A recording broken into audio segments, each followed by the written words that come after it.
Hey everyone, welcome back to Karma Vault Story. Today's story is about a woman we'll call Emily. This is a story about trust, betrayal, and the kind of karma that always finds its way back, even when it takes its time. Emily was incredibly close to her mother, Diane. Her dad wasn't around much growing up, not because he'd passed away, but because he'd moved to another state for work when Emily was young. Her mom was everything to her, her support system, her best friend, her real family. After getting married, Emily moved in with her husband, Ryan. On the surface, Ryan looked like the perfect husband, good-looking, successful, a solid corporate job, a great salary. Relatives would say, Emily is so lucky. But what shines on the outside isn't always solid underneath. The first few months were good.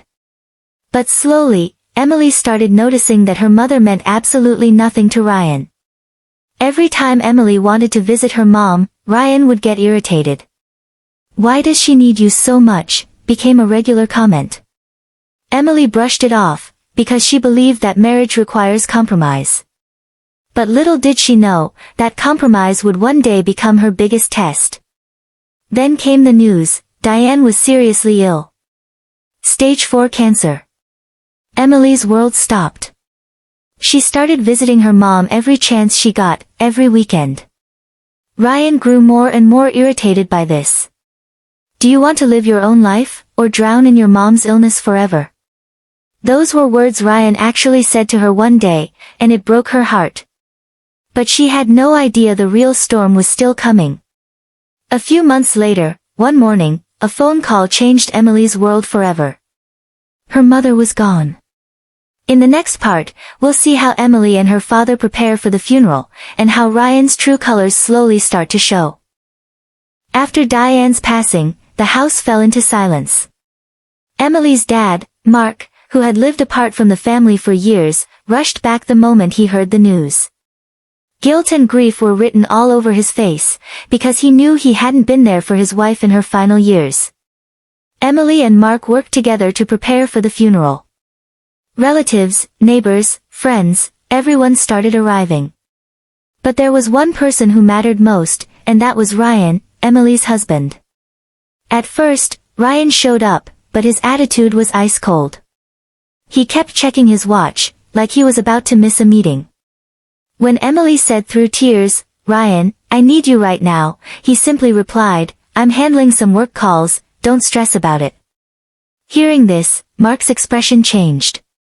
He didn't say anything at that moment, but there was a question in his eyes. What kind of a husband is this? The night before the funeral, Emily sat looking at old photos of her mom, crying. Ryan sat beside her, sure, but he was glued to his phone. Not once did he hold her hand. Not once did he say, "I'm here for you." Meanwhile, Emily's childhood friends and relatives were the ones comforting Mark. Everyone kept saying, "You were away for so many years, but the way you're standing here today, that's what matters most." One thing was becoming very clear, the man who had been absent for years now felt like the most present person in the room. And the man who was there every single day now felt like a total stranger. The next day was the funeral. People gathered at the house. The priest was leading the service. Emily stood near her mother's casket in a black dress, tears in her eyes, an emptiness in her heart. And right then, in that sacred, grief-filled moment, Ryan's phone rang. In the next part, we'll find out what that call was, and how Ryan said the words on speakerphone that would echo in Emily's ears for the rest of her life. The funeral service was underway. The scent of candles, the soft murmur of prayers, the sound of quiet sobbing, and right in the middle of it all, Ryan's phone rang loudly. Everyone flinched for a second. Emily gently signaled to Ryan to silence it. But Ryan, in front of everyone, answered the call, on speakerphone. A voice came through from the other end, a coworker, or something to do with the office. It wasn't entirely clear to the people listening. But what everyone heard loud and clear was Ryan's own voice, snapping in frustration. "Look, I need to finalize this deal right now. You guys need to understand, it's my wife's mom's funeral, not my mom." A dead silence fell over the entire room. Emily's hands started shaking. Her cousin gently tried to pull Ryan aside, but Ryan shook him off. And then, like pouring gasoline on a fire, Ryan turned to Emily and shouted. "Emily, you know I come first in your life, right? Put me before your mother. Cut the drama and let's go home, I have an important presentation tomorrow." The entire room stood frozen. No one dared to say a word. Emily, standing right in front of her mother's casket, stopped crying for a moment. The grief had been replaced by pure shock. Then, a voice broke the silence, calm, but powerful enough that everyone's attention immediately turned toward it. "Ryan, son," it was Mark, Emily's father. Everyone turned to look. Mark, who had been standing quietly this whole time, slowly stepped forward from beside his wife's casket. There was no anger on his face, something else. A decision had been made. In the next part, we'll see exactly what Mark said, and how his few words changed the entire atmosphere in that room. Mark walked up and stood right in front of Ryan. His voice carried no anger, no shouting, just a cold, steady firmness. "Ryan," he said, "I heard exactly what you just said, and so did everyone else standing here. You just told your wife to put you before her mother, on the very day her mother is being laid to rest forever." Ryan stammered. "Dad, that call was important, you don't understand." "No," Mark cut him off, "I understand perfectly. I understand that you've never respected your wife. I understand that when her mother was dying, you thought your office calls mattered more." The whole room was silent. Relatives were exchanging glances, whispers spreading. Mark continued, "I stayed away from my wife for years. That was my biggest mistake, and I'll carry that guilt until the day I die. But there's one thing I never did, I never once told my wife that I come before her family. Because love isn't about who comes first, Ryan. Love is about standing together." Emily, who had been silent this whole time, finally broke down in tears. But this time, they weren't tears of grief, they were the tears of a daughter whose father, despite years of distance, had shown up exactly when it mattered. Ryan snapped back angrily, "This is between me and my wife, stay out of it." Mark smiled, a sad but firm smile. "After today, this won't just be between you two anymore, Ryan. Because what you did today wasn't just disrespecting my daughter, you disrespected my wife's final farewell. And that comes with consequences." Hearing this, the color drained from Ryan's face. He probably never imagined his words would lead to such serious consequences. In the next part, we'll see what happens at home after the funeral, and how Emily starts preparing to make a huge decision about her husband. The funeral ended. People slowly began leaving, but as they went, all eyes were on Ryan, some with pity, some with disgust. Back home, Emily sat alone in a room.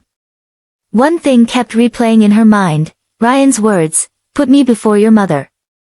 She started thinking back over the years of her marriage. How Ryan always looked down on her family. How he constantly put his own needs ahead of her friends, her career, her dreams. Emily had ignored it all, hoping things would get better with time. But today, in that one moment, the truth had come out completely. That night, Ryan came into the room and tried to apologize. "Emily, I'm sorry, I messed up, that call really was important." Emily looked at him, for the first time, without fear, without hope. "Ryan, you didn't make a mistake with me. You showed me exactly how much respect you have for me and my family. And now I have my answer." Ryan panicked. "What are you even saying? We're married, things like this don't end a marriage." "No," Emily said calmly, "a relationship doesn't break in one day, Ryan. It breaks slowly, in every single moment you made me feel like I wasn't enough for you, like my family wasn't enough for you. Today I just finally saw clearly what I'd been ignoring for years." Meanwhile, in his own room, Mark sat thinking. An old friend of his, a lawyer, was going to call him in the morning. Because Mark had made a decision, he was never going to let his daughter face this alone again. In the next part, we'll see how Emily learns even more disturbing truths about Ryan, truths that go far beyond bad behavior, straight into betrayal. A few days later, Emily was packing up her mother's belongings when she found Ryan's old work bag in a closet, accidentally left behind. Inside was a laptop, unlocked. Ryan had forgotten to set a password in his rush that morning. Out of curiosity, Emily opened it, and what she found shook her to her core. There were messages between Ryan and a coworker, Rachel. The conversations weren't just professional. For the past 2 years, every time Emily was with her sick mother, Ryan had been spending his time with Rachel. That call during the funeral. It wasn't some important deal. It was Rachel, insisting on meeting up with him. Emily's hands trembled. Now everything made sense. Ryan's irritation, his anger every time she visited her mom, his constant, important calls. It was all a setup. A betrayal. She called her father and showed him everything. Mark's face turned to stone. "Sweetheart, you've endured so much. Enough is enough. It's time to stand up for yourself." Emily stayed up all night printing documents and saving screenshots, and the next morning went straight to meet her father's lawyer friend, Attorney Collins. Attorney Collins reviewed everything and said, "Emily, you have solid evidence of both emotional cruelty and infidelity. This case is very strong in your favor." Back home, Emily packed Ryan's things into a bag and stood by the door. When Ryan got home from work, Emily, with no anger in her voice, calmly said, "Ryan, I know everything now, about Rachel, about those calls, all of it. Starting tomorrow, we're living separately. You'll be getting the divorce papers soon." Ryan's face went pale. Every lie, every excuse he might have had, was now useless. In the next part, we'll see how Ryan pays the price for what he's done, and how his workplace, his community, and even his own family finally see him for who he really is. News of the divorce filing spread fast. Word reached Ryan's office that he'd been having an affair with Rachel, and that's why his wife left him. In a workplace, things like that don't stay quiet. HR launched an internal investigation into both Ryan and Rachel, since company policy prohibited a senior employee from having that kind of relationship with a junior colleague while married or committed. The promotion Ryan had been expecting the following month? Frozen. His co-workers started distancing themselves too, because who's going to trust a man who treated his wife like that at her own mother's funeral? On the other side, Ryan's own parents found out the truth. His mother, who had always adored Emily, called him and gave him an earful. "We didn't raise you this way, Ryan. What you did to your wife, to her family, there's no excuse for that." The first court hearing took place. Emily's lawyer presented the evidence, the messages, the call records, and that now widely known moment when Ryan disrespected his wife in front of everyone at the funeral. Several relatives had actually recorded the moment on their phones without even thinking about it. The judge reviewed the evidence and made a sharp comment: when someone shows this kind of behavior and still refuses to acknowledge wrongdoing, the law will make sure they learn their lesson. Ryan took a major financial hit in alimony and the property settlement, given how strong the evidence of his infidelity and cruelty was. The house, which had once been theirs, legally went entirely to Emily, since it had originally been a gift from Emily's father and was in her name alone. Rachel, fearing for her job, distanced herself from Ryan too. The relationship she'd gambled so much on fell apart just as fast. Ryan was left alone. No wife, no respect at work, no support from his family. In the next part, we'll see how Emily rebuilds her life from scratch, and how her relationship with her father changes forever. Months passed. Emily slowly began putting her life back together. She returned to the job she'd left behind after getting married.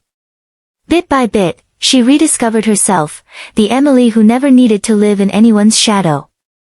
Mark, who had been absent for years, now stood by his daughter's side, always. Every weekend, they'd meet, sometimes cooking together, sometimes just sitting and talking about old memories.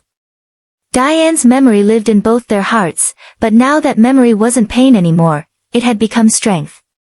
One day Emily asked her father, "Dad, where did you find the courage that day?" stopping Ryan in front of everyone like that. Mark smiled. Sweetheart, the moment your mom passed, I made a decision. I was never going to let this family stand alone again. I lived with my mistake for years. That day, I saw the same pain in your eyes that I once saw in your mother's eyes, back when I wasn't there. I couldn't make that same mistake twice. Tears filled Emily's eyes, but this time, they were tears of gratitude. A few months later, Ryan reached out once, trying to see Emily, wanting to apologize. Emily responded with complete calm, Ryan, I've already forgiven you, because holding on to hate won't help me move forward. But forgiveness doesn't mean I'm letting you back into my life. Some doors just stay closed. This is one of them. So, what can we take away from this story? First, a real relationship is one that stands by you in your hardest moments, not one that only shows up when things are easy. Second, anyone who constantly pressures you to choose them, who tries to push your family below their own priorities, that isn't love. That's control. And third, most importantly, karma never forgets. It may take its time, but anyone who treats other people's pain and grief as insignificant will eventually have to answer for it. If you enjoyed this story, make sure to subscribe to Karma Vault Story, hit like on this video, and let us know in the comments, which moment in this story hit you the hardest? See you in the next story. Until then, take care of yourselves, and cherish the people you love while they're still here. Thank you for watching.